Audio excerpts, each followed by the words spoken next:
निमित्तानं ही कशासाठी गेली ती दूध संघाच्या जागा ऐकायच्या त्या दूध संघावरती प्रशासक आणला जबाबदारीनं मी त्या ठिकाणी पत्रकार महोदय सांगतोय प्रशासकाला त्रुटी सापडल्या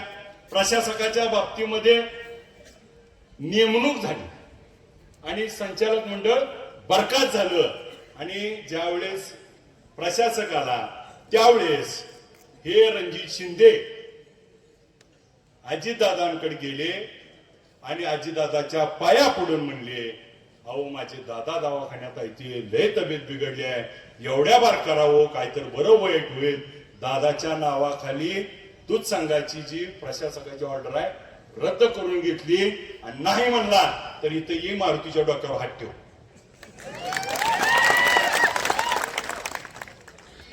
आम्हाला वाटलं जिल्हा दूध संघाची आता एवढी प्रेस्टीज लावून चालू केलंय मग आता बंद पडलेला जिल्हा दूध संघ चालू करेल आणि पुन्हा 1 लाखावर दूध नेल तर काय झालं आता टेंभुर्णी जागा गडप पंढरपूरची गडप मुंबईत सोलापूर आणि मग नेमकं तुम्हाला वडिलांच्या दवाखान्याचं कारण दाखवून सहानुभूती मिळवून जिल्हा दूध संघात कशाला जायचं होतं. पुन्हा प्रशासक नेमलेला असताना का तर तिथल्या जागेतलं निम कमिशन हाणून पुन्हा जागा बळकवायच्या होत्या आणि नसल तर ये मारुती बस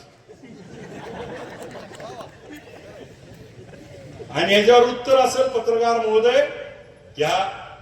कागदासहित सगळा आपल्याकडं सातबारा काढून ठेवलाय कुठं किती केवढ्याला काय व्हॅल्युएशन किती होती केवढ्या लिखली कशी खाल्ली कोणी घेतली त्यात पार्टनर कोण आहे पैसे कुठल्या बँकेत आरटीजीएस झालं कसं आलं सगळं आहे.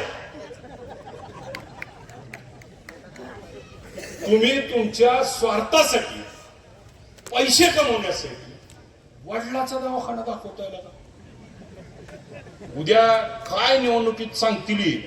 सांगायचं काय खरं नाही. त्यामुळे ह्यांच्या बोलतापेला काय आता बळी पडून चालणार नाही आणि मग